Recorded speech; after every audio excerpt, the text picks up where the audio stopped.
Hi, my name is Suzanne Delgizzo. I am the Center Chair for Integrated Humanities at Chestnut Hill College. And today I took some time to interview my colleague, historian David Contosta, about impeachment. It's in the news a lot, so we thought we would talk about it and share a little bit about what it is and its history with you. Thanks.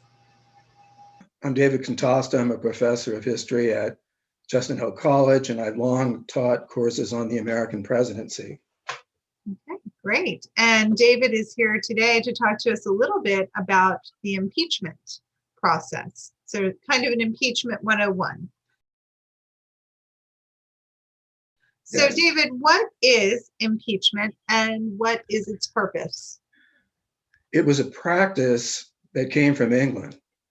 And at the Constitutional Convention, which was held here in Philadelphia at what we call Independence Hall during the summer of 1787, they decided to adopt this practice because they gave to the president some awesome powers, the same powers that belonged to many of the crowned heads of Europe at the time. And they wanted to erect some checks and balances so that the president wouldn't abuse powers. And part of that arsenal was impeachment.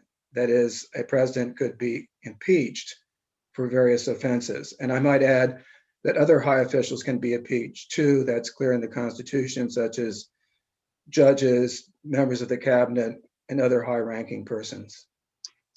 And just out of curiosity, what is the origin of the word impeach? What does that mean? It means to cast doubt on something.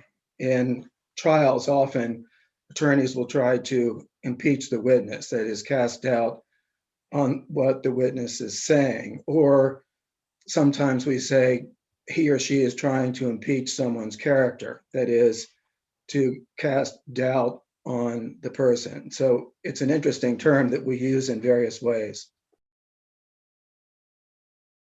Okay, so in the United States, what are grounds for impeachment then?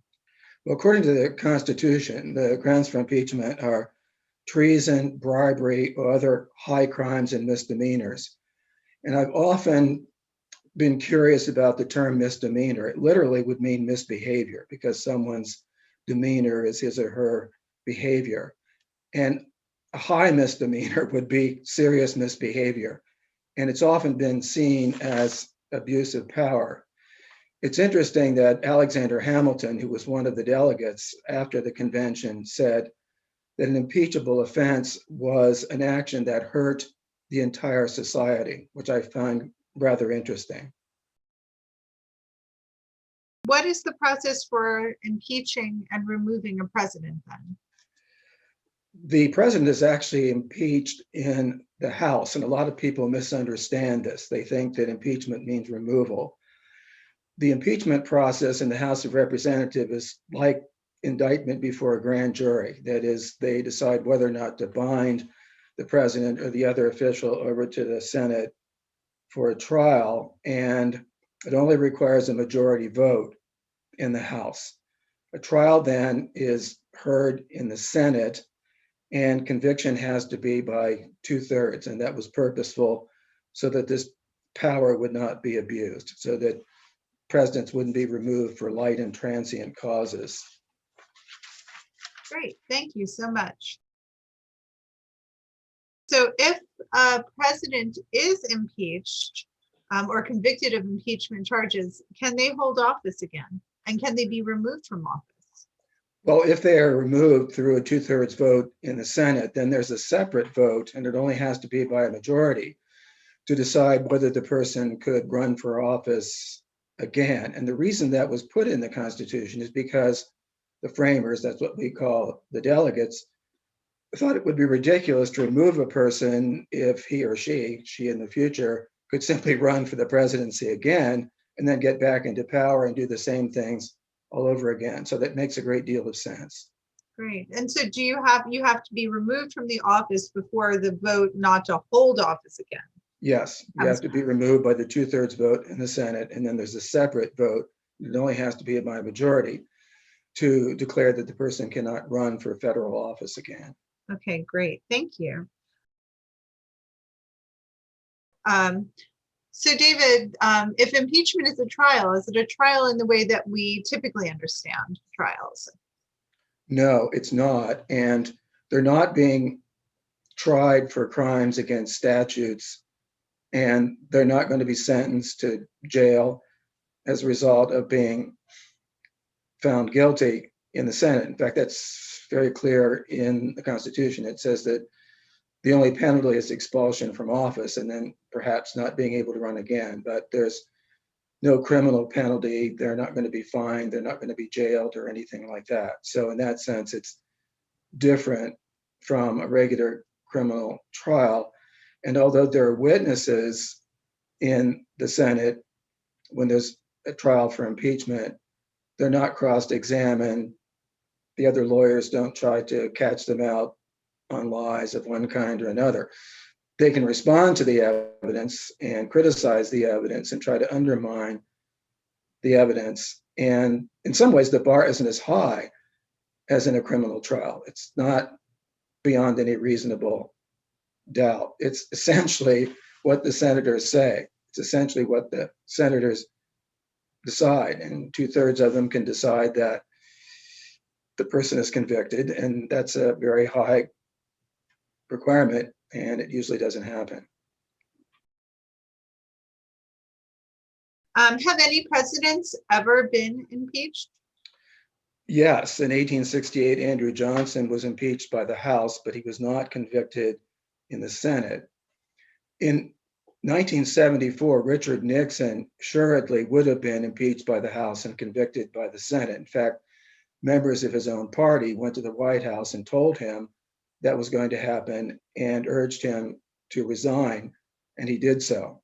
And of course, this impeachment or potential impeachment was over the Watergate scandals. In 1998, President Bill Clinton was impeached by the House, but not convicted by the Senate. In late 2019, President Donald Trump was impeached by the House, but in January of 2020, he was not convicted. And former President Trump has been impeached again. He was impeached in January of this year, and there's going to be a trial in the Senate beginning next week to determine whether or not he will be convicted and removed from office, although he's already out of office, which is an interesting kind of conundrum. I would just add, there's precedent for this. There was a Secretary of War named Belknap who resigned but was impeached anyway and convicted in the Senate and held ineligible ever to be a member of the federal government again. So there's precedent for that. That was Ulysses S. Grant's. Right. That was one of his cabinet members. It was his Secretary of War, if I'm not mistaken. Okay, very good. If a president resigns the way Nixon did, they can't be convicted, or was it just a decision not to? He could have been convicted, even though he resigned, because that's what Belknap did. He resigned, but he was still impeached and convicted so that he could not hold office again. That was not done with Nixon. There didn't seem to be any reason to believe that Nixon was going to run again for office. Actually, constitutionally, he couldn't have because he'd already run 2 terms. He'd already been reelected. So I don't think that was an issue. It was a moot point in his case. Oh, thank you. And so even if a president is impeached but not convicted, does this action serve any useful purpose? It may serve as a warning to future presidents, although I'm not so sure about that. In the past, it was held that this would be a warning to presidents in the future, but I think that it provides an important record for historians and political scientists who want to have a good sense of what went on within the administration. And historians are constantly combing through prior impeachments and trials.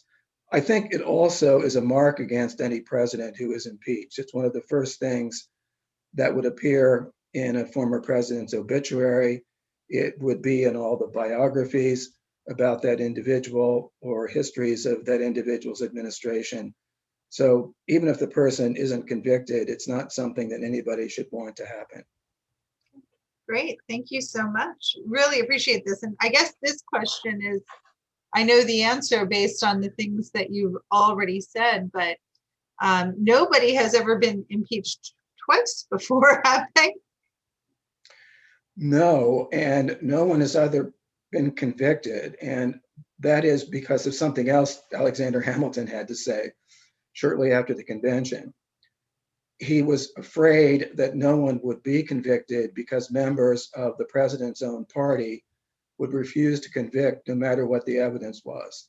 And that seems to have been the case throughout time. So in some ways, impeachment seems to be a dead letter. I probably shouldn't say that, but it hasn't worked in the past. It might have worked for Nixon, but with that exception, I'm not sure it is ever going to work, particularly at a time when we have this hyper-partisanship, when neither party is going to vote to convict a member of their own party. And this is unfortunate.